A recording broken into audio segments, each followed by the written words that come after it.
Hey lovely people, welcome back to my channel Ranita Coaching Center, the only Sahara for DLED pupil teachers। तो इस video में हम करने वाले हैं इकाई 2। ठीक है, इकाई 2 है आपकी भाषा शिक्षण। तो भाषा शिक्षण के उद्देश्य क्या होते हैं? तो भाषा शिक्षण के उद्देश्य निश्चित लक्ष्य है जिनके माध्यम से शिक्षक विद्यार्थियों में भाषा संबंधी ज्ञान, कौशल, दृष्टिकोण एवं अभिव्यक्ति क्षमता का विकास करता है। ठीक है, तो भाषा शिक्षण के उद्देश्य क्या है कि बच्चे के अंदर क्या हो, संबंधी ज्ञान विकसित हो। ठीक है, कौशल बच्चों में आए, दृष्टिकोण आए और अभिव्यक्ति क्षमता बच्चों के अंदर विकास हो। सरल शब्दों में भाषा सिखाने का क्यों सिखाते हैं, ये उद्देश्य होता है। ठीक है, उद्देश्य का विस्तृत विश्लेषण। सबसे पहले आपका आ जाता है स्किल डेवलपमेंट ऑब्जेक्टिव, कौशलात्मक उद्देश्य। कौशलात्मक उद्देश्य क्या है? भाषा के चारों कौशल यानी कि लिसनिंग, स्पीकिंग, रीडिंग, राइटिंग का संतुलित विकास करना। इसी को हम क्या कहते हैं? कौशलात्मक उद्देश्य कहते हैं कि बच्चों में listening skill, speaking skill, reading skill, writing skills develop हो। ये क्यों ज़रूरी है? क्योंकि भाषा केवल ज्ञान नहीं है, ये एक कौशल है, ये एक स्किल है और अभ्यास से ही ये स्किल जो है वो डेवलप होता है, विकसित होता है। इसको कैसे प्राप्त करेंगे? सुनने के अभ्यास, ठीक है, यानी कि ऑडियो या स्टोरी टेलिंग हम करवा सकते हैं। बोलने के अवसर बच्चों को देंगे, डिस्कशन करवाएंगे, रोल प्ले करवाएंगे। पढ़ने की आदत बच्चों में डालेंगे कि वो पाठ को पढ़े, ज़्यादा से ज़्यादा पढ़े। ठीक है, लेखन अभ्यास हम करवाएंगे। ओके, नाउ उदाहरण के छात्र किसी विषय पर 5 वाक्य सही बोल सके। आगे आता है ज्ञानात्मक उद्देश्य। ज्ञानात्मक उद्देश्य मतलब कॉग्निटिव ऑब्जेक्टिव, जो आपके दिमाग से, ज्ञान से रिलेटेड होती है। जैसे कि भाषा के नियम बच्चे को पता है, संरचना पता है, शब्दों का ज्ञान पता है, तो व्याकरण की समझ हो बच्चों में, शब्द भंडार हो और वाक्य निर्माण बच्चा कर पाए। महत्व क्या है इसका कि सही भाषा प्रयोग होगा इसकी वजह से और त्रुटियों में कमी होगी। ओके, आगे उदाहरण छात्र संज्ञा, सर्वनाम, क्रिया पहचान सके। आगे आता है विचारात्मक उद्देश्य। विचारात्मक उद्देश्य मतलब इंटेलेक्चुअल या थिंकिंग ऑब्जेक्टिव। तो परिभाषा में देखते हैं तो छात्रों में सोचने, विश्लेषण करने और तर्क करने की क्षमता विकसित करना, कि बच्चा जो है वो सोच सके। जब बच्चा कुछ अच्छा सोच सकेगा तभी तो वो अच्छा बोल सकेगा। जैसे कहानी का सार निकालना, प्रश्न पूछना, चर्चा करना। ठीक है, तो उदाहरण के लिए आप कोई कहानी बच्चे को सुनाते हैं तो उसमें बच्चे ने क्या सीख, बच्चे को क्या सीख मिली, वो बच्चे से पूछा जाए।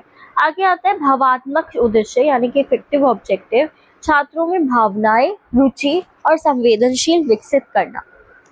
ठीक है, जैसे कि साहित्य के प्रति प्रेम, सहानुभूति बच्चे में डालना। जैसे कविता सुनकर भाव व्यक्त करना। आगे आता है सराहनात्मक उद्देश्य, एप्रिसिएशन ऑब्जेक्टिव। तो परिभाषा में देखें तो भाषा और साहित्य की सुंदरता को समझना और उसका आनंद लेना, कविता के अलंकार पहचानना और उसकी सुंदरता बताना। आगे आता है अभिव्यक्तात्मक उद्देश्य यानी कि एक्सप्रेसिव ऑब्जेक्टिव। तो अपने विचारों, भावनाओं और अनुभवों को स्पष्ट और प्रवाही ढंग से व्यक्त करना। लोगों के सामने हम कैसे एक्सप्रेस कर रहे हैं, बच्चा अपने थॉट्स को, फीलिंग्स को कैसे एक्सप्रेस कर रहा है, कैसे व्यक्त कर रहा है, यही आपका अभिव्यक्तात्मक उद्देश्य होता है यानी कि एक्सप्रेसिव ऑब्जेक्टिव होता है।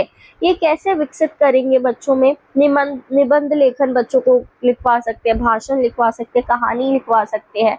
आगे आता है आकलनात्मक उद्देश्य यानी कि इवैल्यूएशन ऑब्जेक्टिव। इवैल्यूएशन ऑब्जेक्टिव में क्या होता है? सही गलत का निर्णय करना और भाषा का मूल्यांकन करना, जैसे गलत वाक्य को सुधारना है। देन तार्किक उद्देश्य, लॉजिकल ऑब्जेक्टिव। तो भाषा के माध्यम से तार्किक सोच विकसित करना, कि बच्चों के अंदर लॉजिकल थिंकिंग डेवलप हो, जैसे कारण और परिणाम बताए बच्चा किसी चीज का।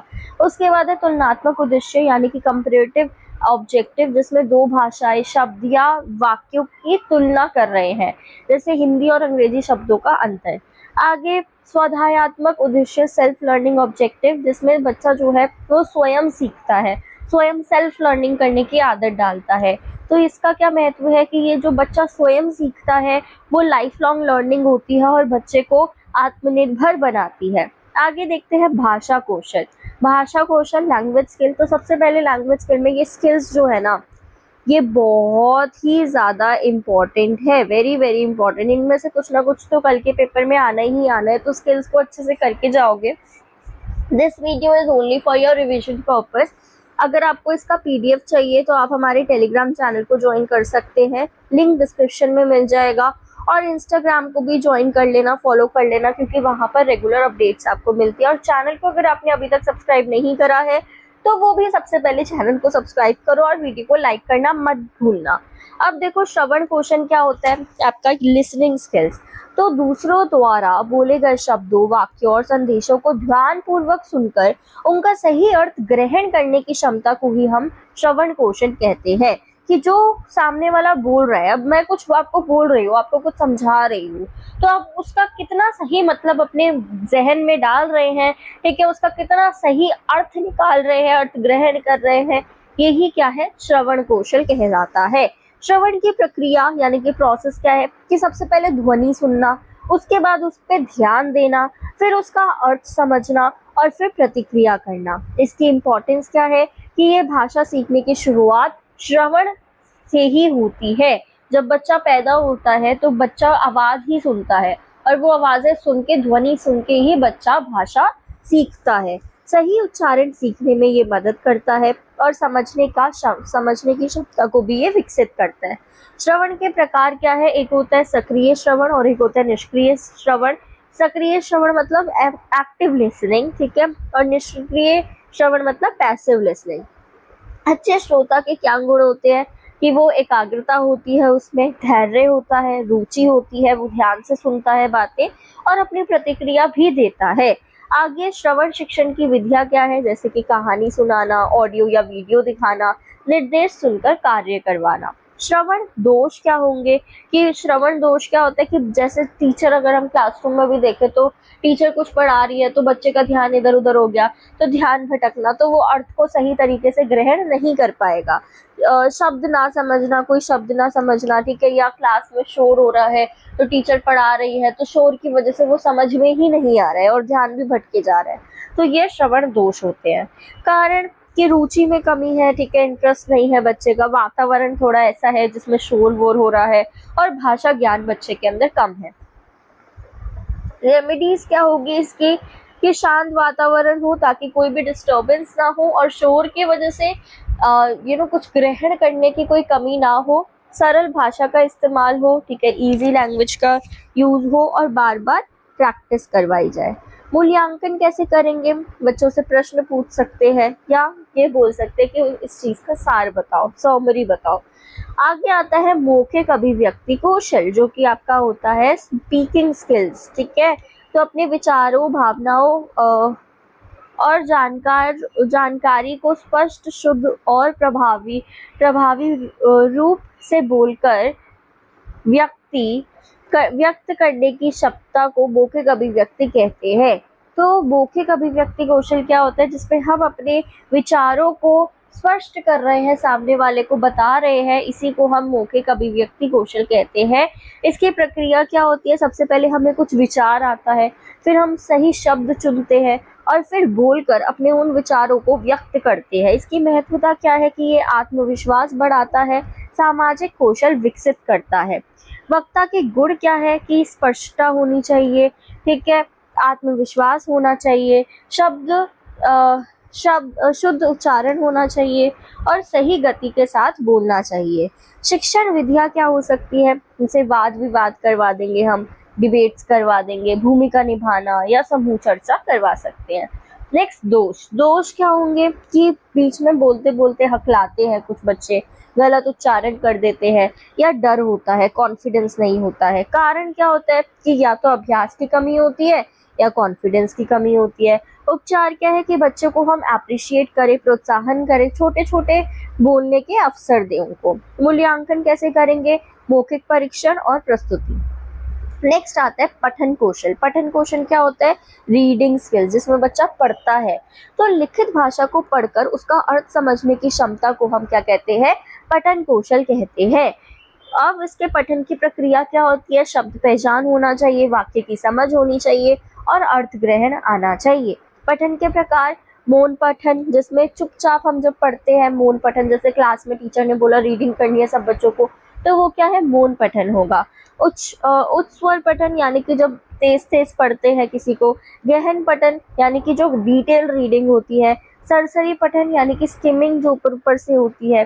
पठन दोष क्या होते हैं कि धीमी गति में पढ़ रहा है, या गलत उच्चारण कर रहा है, या बहुत धीमी आवाज में पढ़ रहा है। ठीक है। उपचार क्या है, अभ्यास करें, मॉडल रीडिंग करें। नेक्स्ट आता है लेखन कौशल यानी कि राइटिंग स्किल। अपने विचारों को लिखित रूप में स्पष्ट, शुद्ध और संगठित तरीके से प्रस्तुत करने की क्षमता को ही हम लेखन कौशल कहते हैं। लेखन प्रक्रिया क्या है कि सबसे पहले विचार कर रहे हैं, फिर शब्द चयन कर रहे हैं, वाक्य निर्माण कर रहे हैं और फिर उसके बाद लिख रहे हैं। लेखन के प्रकार क्या है, एक है रचनात्मक लेखन, एक है औपचारिक लेखन। रचनात्मक लेखन में जो आपकी रचना के आधार पर आपको सही लगे आप वो लिख सकते हैं, और औपचारिक लेखन जो होती है वो हम किसी प्रोफेशनल तरीके से लिखते हैं।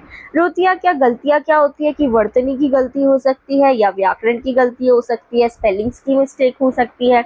सुधार कैसे करेंगे, प्रैक्टिस करते रहे, अभ्यास करते रहे और करेक्शन वर्क करें, सुधार कार्य करें। आगे आता है संप्रेषण कौशल यानी कि कम्युनिकेशन स्किल, जिसमें हम अपने विचारों, भावनाओं, ठीक है, सूचनाओं को एक प्रभावी तरीके से आदान प्रदान करते हैं। संप्रेषण के तत्व क्या होते हैं, प्रेषक, संदेश, माध्यम, प्राप्तकर्ता। बाधाएं क्या है कि भाषा का अंतर हो सकता है, या गलत समझ हो सकती है।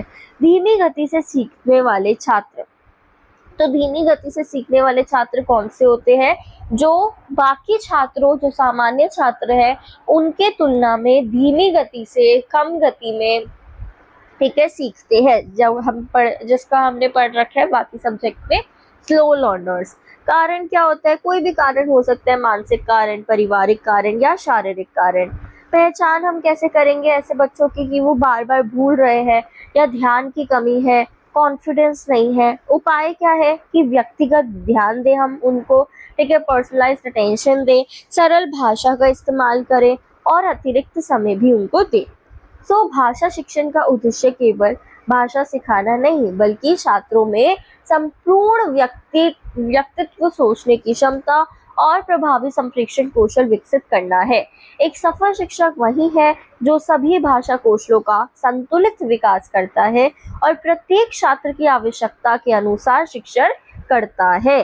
ठीक है, तो हमें बच्चे के अंदर ये सारी क्षमताओं को, सारी कौशल को डालना होगा, तभी बच्चा जो है एक अच्छी भाषा बोल पाएगा। So this is all about this video and unit 2.